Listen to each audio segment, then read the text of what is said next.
Hey there guys, we're here at Bays Mountain State Park and we're about to hike one of their more popular trails here. We're actually going all the way up to a fire tower. I'm joined here now with Megan Krager. She's the senior naturalist here at Bays Mountain. Megan, where are we going and why? So today what we're going to do is this morning we are going to hike up 7/10 of a mile up to the fire tower. We're at the nature center here, and what we're going to do is we are going to go along Lake Road, and then we're going to go up to the fire tower trail from there. The portion that we're going to be hiking today is actually going to be 7/10 of a mile, but everyone else that comes to the park will be hiking usually from the nature center itself. And when you start at the nature center, it's going to be 2.5 miles to get from the nature center to the fire tower. So this little black line right here, this is what we're hiking? Correct. That is what you're going to be hiking today. Perfect. Let's get going.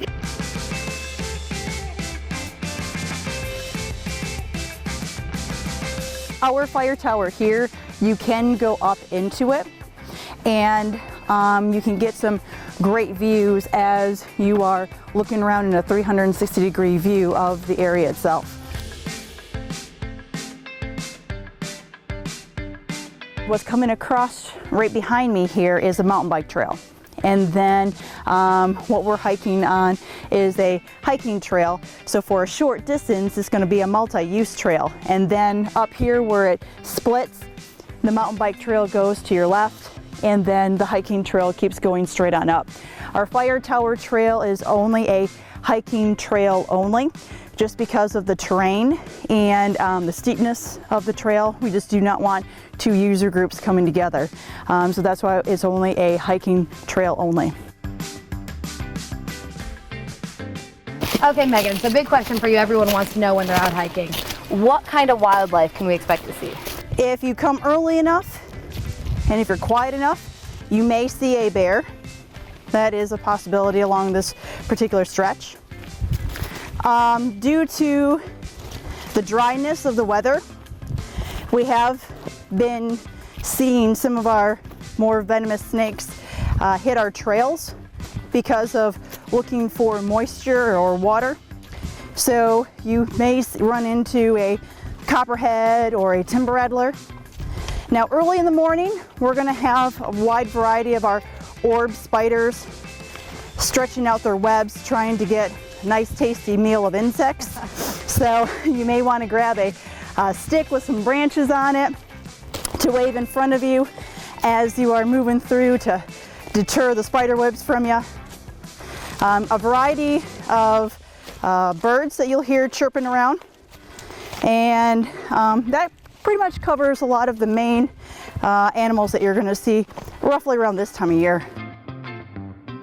We found a lizard! Yep. Huh. See how he blends in? He's camouflaged.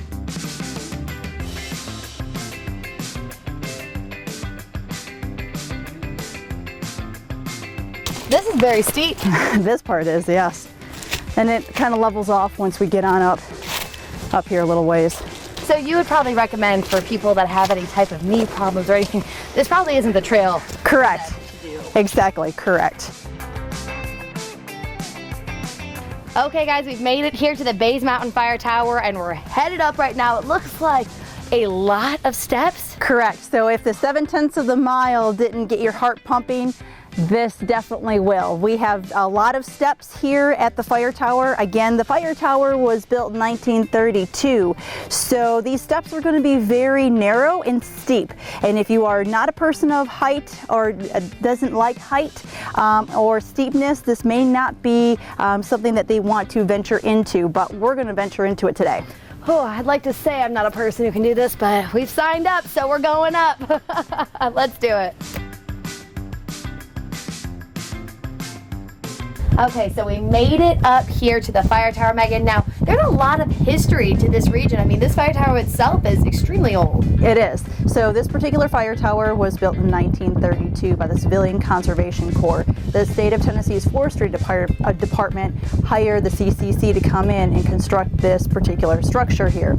The structure is 80 feet tall, And what it was built for is so that men could come into the area and stay in here for months at a time. And what they would do is they would look out at a 360-degree view all around us, looking for smoke from the forest. Once they found smoke, what they would do is triangulate against 2 other fire towers to get the coordinates of that particular location. And then what would happen... Stink bugs, lots of those around here. And then what would happen is that once they got the coordinates, they would bring that down to a ground crew. That ground crew then would be sent out in order to fight the forest fires. And so that's how the forest fires were fought during that particular time frame. And they used that technology up until roughly about the mid-1970s in some of the really rural areas in the state of Tennessee. So when did this stop being used for that intended purpose? As far as being used is concerned, it was used up until about the 40s or 50s when the last real actual use was here. Now, just to the right of the particular fire tower is a concrete pad, and that was like the sleeping quarters for the gentlemen that would come up and spend months at a time up here in this area. Okay, now there is a specific reason why we're facing with this behind us, and we're not on the other side of the fire tower. And actually, pretty neat reason. It's a rule, actually. We cannot shoot over there. Megan, tell us why. Well, to the opposite side of our mountain that we have here, we have a partnership with the Holston Ammunition Plant. And so they have property to the opposite side of where our property lies on Bays Mountain. And so we are not allowed to do any type of shooting over there or taking any pictures over there. That is due to a federal rule that they have in place, and we try to honor that as much as possible. So we try to go ahead and tell our park guests, when you come on up into the fire tower, please shoot and take pictures into the park itself, not the opposite direction. If you look on over to your right hand side, you'll start to see some radio towers, and that's the farthest most point that you can access from our particular park here. And so if you start at those radio towers and you follow this ridge line that's directly underneath us, and you go on out to my left hand side, that's roughly 7 miles, and that will take you on out towards Laurel Run Park in Hawkins County. Now, this particular park is large enough to fit into 2 counties, Sullivan County and Hawkins County. So again, we do have 3,600 acres, and this gives you an idea of the mountain ranges that we have not only within our park itself, but away from our park going into the Tennessee area, going in towards Johnson City. You can see some more of those really great mountain ranges. Okay, we're heading back down, but again, whenever you're here, make sure to be careful because it's very steep. We're 80 feet up, so watch your step.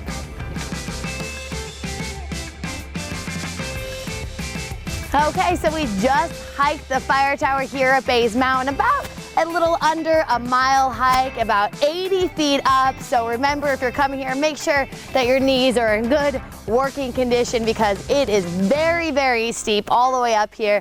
A gorgeous morning for us to do this. Thank you so much for joining us today, Meg. Really appreciate it. Now to hike all the way back down. We'll see you guys later.